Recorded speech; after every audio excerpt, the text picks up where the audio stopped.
Militares iranianos causaram sérios danos aos Estados Unidos e a Israel, mesmo sob fortes bombardeios. Militares israelenses morreram sob o fogo do Hezbollah, no sul do Líbano. O grupo libanês também montou uma emboscada contra uma operação aerotransportada israelense. Já no Irã, os americanos e israelenses voltaram a bombardear falsos alvos. Estes são alguns dos detalhes que você vai ver neste vídeo sobre o atual conflito no Oriente Médio. Fique até o final e deixe também o seu comentário. E depois, compartilhe este vídeo com seus amigos. Uma base de comunicações via satélite chamada de Emek Haela, próximo de Beit Shemesh, em Israel, foi severamente danificada durante um ataque preciso realizado pelo Hezbollah. De acordo com o jornal The Times of Israel, a polícia israelense confirmou os danos causados pelo grupo libanês. Na mesma onda de ataque, israelenses ficaram feridos na cidade de Ramleh, no centro do país. Mas o que chamou a atenção foi o fato de que o ataque do Hezbollah não foi previsto pelos meios de vigilância israelenses. Soldados apareceram correndo para seu abrigo sem o alerta estar tocando. Em várias localidades de Israel, incluindo Tel Aviv, muita gente foi pega de surpresa. Acabaram de cair nas proximidades do local onde estamos. 2 bombas, uma delas perto do aeroporto. Estamos tentando obter informações. Estamos novamente no abrigo. Foi impactante e um detalhe que nos deixou muito mais preocupados. Os alarmes não soaram. Então, isso nos pegou totalmente de surpresa. Estamos com 2 bombas impressionantes que caíram a poucos metros de onde estamos. De costume, os sistemas israelenses de alerta não são acionados quando a trajetória de um projétil inimigo é calculada caindo para fora de zonas de risco. Mas não foi isso que aconteceu. De acordo com o The Times of Israel, só em Ramla, 14 israelenses acabaram feridos. Em Haifa, um míssil iraniano conseguiu furar as defesas israelenses e atingir em cheio uma refinaria de petróleo, de acordo com relatos oculares. A ação seria uma resposta precisa de Teherã aos recentes ataques de israelenses e americanos contra sua infraestrutura energética. Ainda de acordo com testemunhas oculares, os mísseis iranianos parecem estar enfrentando menos resistência em algumas partes de Israel. Os sistemas de defesa antiaérea estariam lançando menos mísseis para os abater. Um outro fato importante destacado pela imprensa israelense é que os iranianos agora estão usando mísseis com carga de fragmentação. Algumas imagens que vemos de várias luzes no céu nem sempre são destroços de mísseis abatidos pelos israelenses, mas pequenas munições. Em Yehud, uma dessas munições iranianas matou pelo menos 2 pessoas. A segunda fatalidade foi confirmada por Israel após a declaração a seguir. Há 1 hora, uma bomba do Irã caiu aqui neste local. Matou pelo menos uma pessoa e talvez outra. Os iranianos nos bombardeiam a cada 2 a 3 horas aqui na nossa cidade, que fica perto do aeroporto. E isso faz com que a cada 2 a 3 horas tenhamos que ir para o abrigo. Em Rishon LeZion e Tel Aviv, houve apagão em várias partes devido aos bombardeios iranianos. Edifícios, casas e infraestrutura urbana também sofreram danos devido aos estilhaços e à carga de fragmentação. Na zona industrial de Holon, em Tel Aviv, após mais um ataque organizado por iranianos e o Hezbollah, criou-se uma grande nuvem de fumaça. Depois de o Hezbollah anunciar sua entrada no conflito em apoio ao Irã, a aviação israelense iniciou uma série de bombardeios dentro do Líbano. O governo do Estado judeu anunciou preparativos para uma incursão terrestre, enquanto as autoridades libanesas pressionavam o Hezbollah a entregar as suas armas. O grupo libanês se negou a tomar tal medida e iniciou uma série de ataques contra Israel. Seguindo a lógica de dominar o sul do Líbano para forçar o recuo do Hezbollah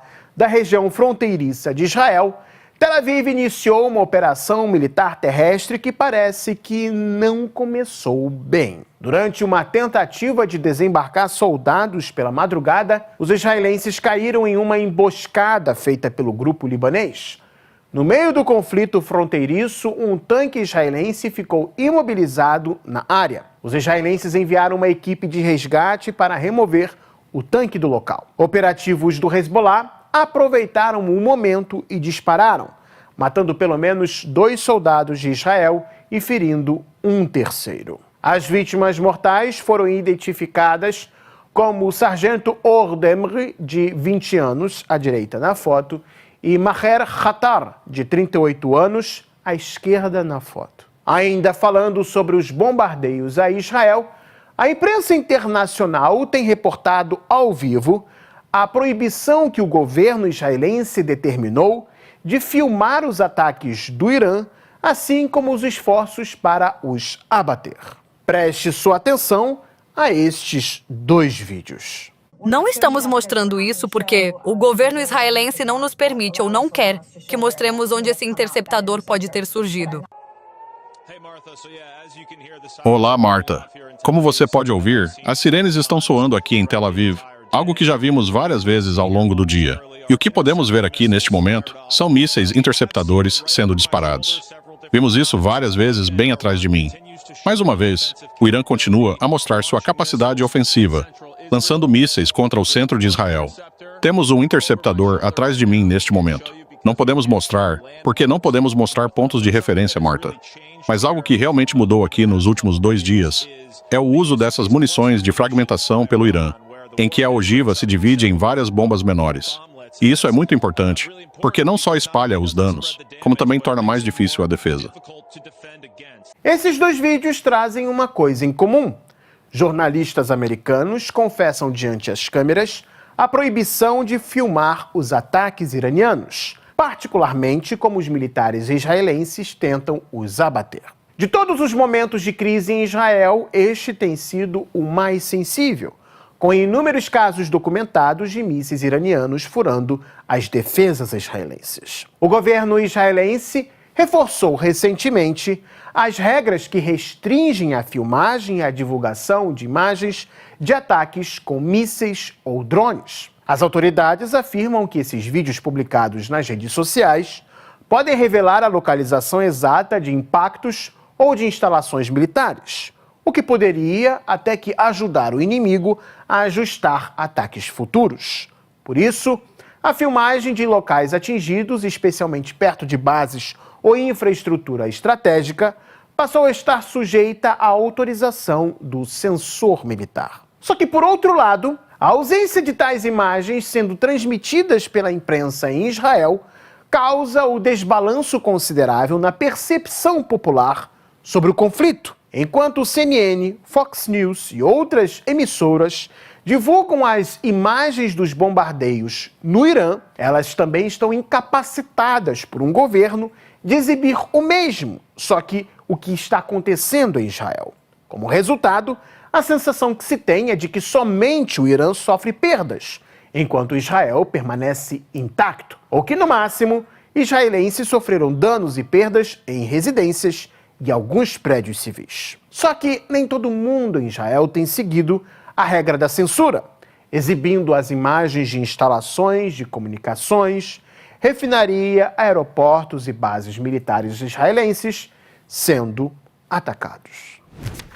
O Irã recentemente realizou uma série de novos bombardeios contra bases dos Estados Unidos em países do Oriente Médio, causando assim estragos consideráveis. Um segundo radar do sistema THAAD foi destruído nos Emirados Árabes Unidos. O radar, fundamental para a interceptação de mísseis iranianos, tem um valor estimado em 500 milhões de dólares. O Irã também destruiu mais terminais de comunicação via satélite usados pelas forças americanas e também abateu novos drones. Aliás, os ataques iranianos são muitos e as defesas americanas estacionadas pelo Oriente Médio não estão conseguindo os deter, nem os pesados bombardeios ao Irã.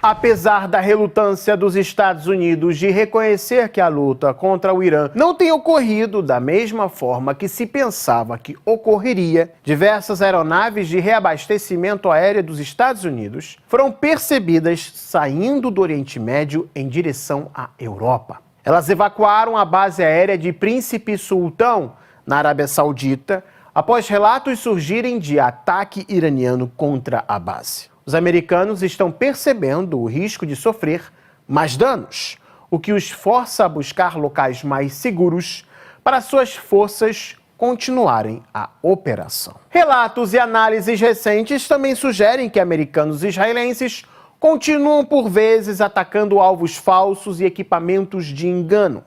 Em conflitos modernos é comum que forças armadas coloquem lançadores de mísseis falsos, radares simulados ou estruturas que imitam bases militares para atrair ataques inimigos. Isso pode fazer com que mísseis e bombas caros sejam usados contra posições que não têm absolutamente nenhum valor militar real, preservando equipamentos verdadeiros que ficam escondidos em outras áreas. Esse tipo de tática também está ligado à doutrina iraniana de dispersão e sobrevivência. Muitos sistemas reais são mantidos em túneis, bunkers ou em bases subterrâneas, enquanto versões falsas podem ser colocadas em posições visíveis. Quando essas posições são atacadas, os vídeos divulgados podem dar a impressão de grandes sucessos militares, mesmo que o alvo destruído